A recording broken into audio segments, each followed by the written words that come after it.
नमस्कार, बहुत स्वागत है आपका। आज हम बात करेंगे हथेली में कुछ शुभ एवं अशुभ चिन्हों के विषय में। जहां हमारी हथेली में धन संपत्ति हेतु शुभ चिन्हें होती है, वहीं हमारी हथेली में कुछ चिन्हें ऐसे भी होती है जो धन संपत्ति का नुकसान कराती है।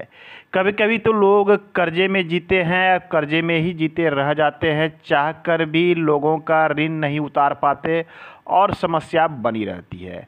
तो आइए आज के अंक में हम बात करेंगे धन संबंधी समस्या उत्पन्न करने वाली रेखाओं के संबंध में। सबसे पहले हथेली की बनावट महत्वपूर्ण होती है, आपको बनावट पर अवश्य ध्यान देनी चाहिए। बनावट में बात करें तो यदि आपकी उंगलियां, आपकी जो फिंगर्स है, ये उंगलियां टेढ़ी मेढ़ी है, आपको लगता है कि आपकी उंगलियां टेढ़ी मेढ़ी है, हथेली में बहुत अधिक गांठ गांठ निकला हुआ है, तो कहीं न कहीं जीवन में ऐसे जातक को धन की समस्या रहती ही रहती है। इनके पास धन टिकता नहीं है। यदि हथेली की अन्य चीज़ें शुभ हो तो धन का आगमन तो होता रहेगा, परंतु उंगलियां यदि टेढ़ी मेढ़ी बनावट वाली है और उंगलियों के बीच बीच में काफ़ी छिद्र है, तो ऐसे जातक के पास धन टिकता नहीं है। वो सारा धन इनका खर्च होते रहता है और ऐसे जातक का ऋण में, अर्थात लोगों से लोन लेना, कर्ज लेना, ऋण लेना, इस प्रकार की स्थिति भी उत्पन्न होती है। आइए हम दूसरे चिन्ह की बात करें। हमारी भाग्य रेखा, हमारी भाग्य रेखा अक्सर यहाँ से निकलती है और ये शनि क्षेत्र पर जाती है, परंतु कभी कभी क्या देखते हैं कि ये पूर्णता को प्राप्त नहीं करती। ये शनि क्षेत्र पर पहुँच जाए आपकी भाग्य रेखा तो कहने का अर्थ होता है ये पूर्णता को प्राप्त हुई। शनि क्या है? कर्म का क्षेत्र है, शनि हमारे भाग्य का क्षेत्र है, शनि न्याय के देवता हैं। तो यदि आपकी भाग्य रेखा बीच में रुक जाती है, कहाँ पर? हमारी हथेली में, ये देख लीजिए, ये होती है हमारी लाइफ लाइन, ये है हमारी मस्तिष्क रेखा और ये है हमारी हृदय रेखा। आपकी भाग्य रेखा निकली तो यहाँ से सही, परंतु ये जाके यदि मस्तिष्क रेखा पर रुक जाती है, ध्यान देना है कि मस्तिष्क रेखा को से आगे ना बढ़ पाती हो, मस्तिष्क रेखा पर जाके रुक जाती हो और इसके आगे, अर्थात ये रेखा भाग्य यहाँ रुक गई और इस क्षेत्र में कोई भी भाग्य रेखा ना हो, ऐसे लोगों का ऋण लेना लाइफ में बना रहता है। लोन लेना, उधार लेना या फिर इसे ऋण लेना हम कहते हैं, ये लगा रहता है। ऐसे लोग कर्ज के जाल में उलझते हैं और ऋण चुकाते चुकाते इनके साथ कई तरह की समस्या भी होती है। तो मस्तिष्क रेखा पे रुकना। एक चीज़ और समझ लें, जब भाग्य आपके हेड लाइन पर रुक रहा है, मस्तिष्क पे, अर्थात यहाँ अपने भाग्य के रुकावट में आपकी सोच, आपका मस्तिष्क, आपके कार्य करने का तरीका उत्तरदायित्व है। आपको इन चीज़ों पर भी विचार करना चाहिए।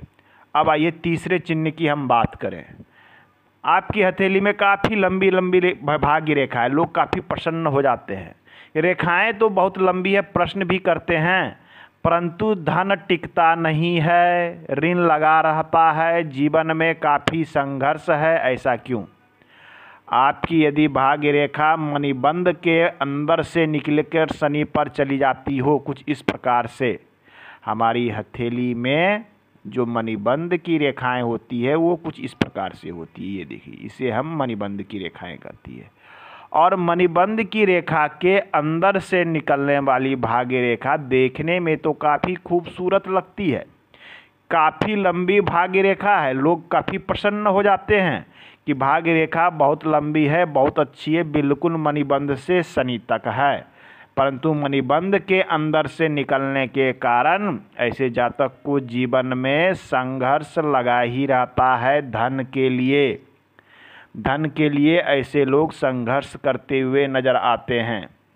साथ में ये संघर्ष की अवस्था लोगों से ऋण लेना, उधार लेना, इस प्रकार की स्थिति उत्पन्न करता है और ये तरह तरह की समस्याएं भी उत्पन्न करता है। जब आप किसी से ऋण लेते हैं तो आप मानसिक रूप से दबाव में आ जाते हैं, सही तरीके से वर्क नहीं कर पाते हैं, आपका मन भी विचलित रहता है।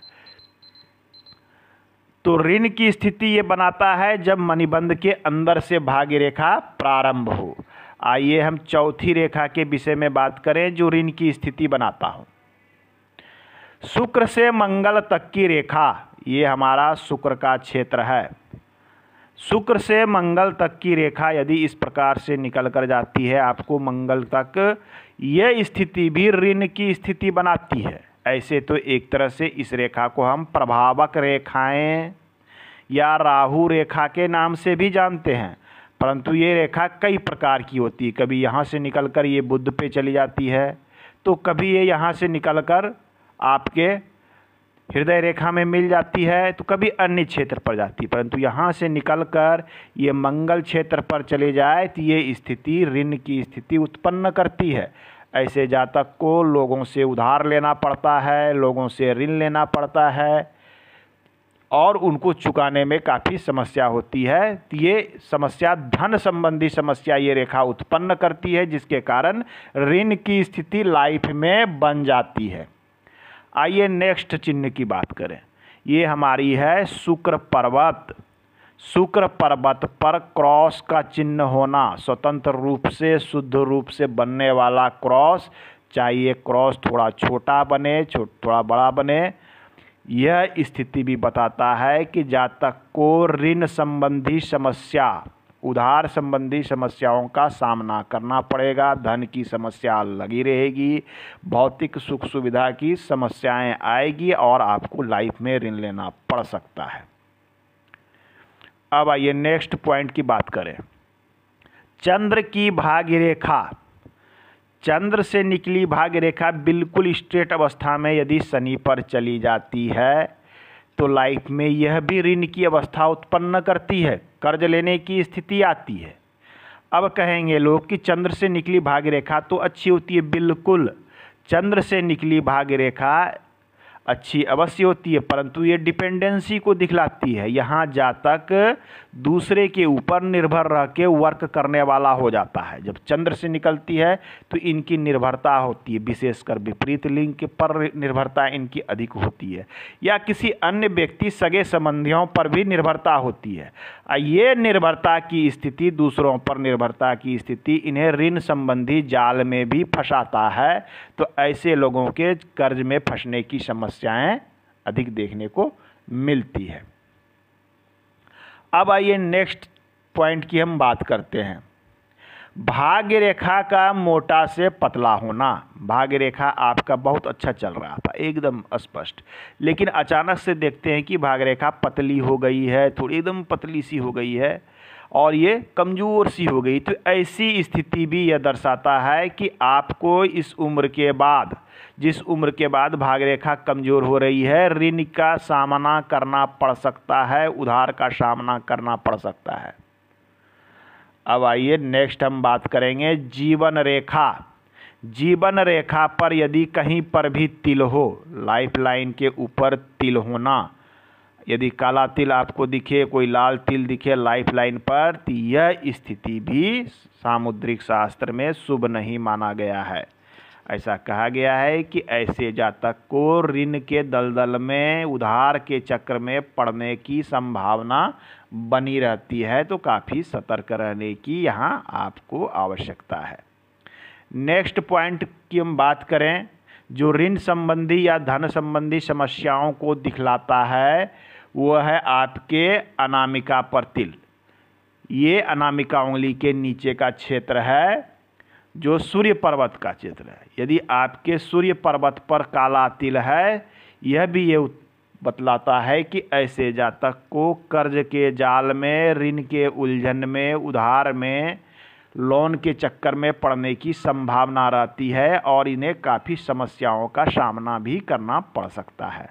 यदि सूर्य रेखा के ऊपर तिल हो, ये स्थिति भी यही उत्पन्न करती है कि ऋण संबंधी चीज़ों के कारण, कर्ज के कारण अपमानित तक होना पड़ सकता है। आपके मान सम्मान प्रतिष्ठा में ये बाधा भी उत्पन्न करेगा। आपके अनामिका उंगली पर यदि तिल का निशान है, यह भी ये बतलाता है कि धन संबंधी समस्या, धन तो आएगा लेकिन जाएगा भी, और ये ऋण की स्थिति उत्पन्न करता है। तो आज के अंक में हमने जाना कि हथेली में ऐसे कौन कौन सी चिन्ह एवं रेखाएं हैं जो लाइफ में संघर्ष की स्थिति धन के लिए उत्पन्न करती है और ये संघर्ष की स्थिति कर्ज के रूप में, ऋण के रूप में सामने आती है और समस्याएं खड़ी करती है। मिलते हैं हम अगले अंक में, नई चीज़ों के विषय में बात करेंगे। तब तक के लिए धन्यवाद। वीडियो में बने रहने के लिए बहुत बहुत धन्यवाद।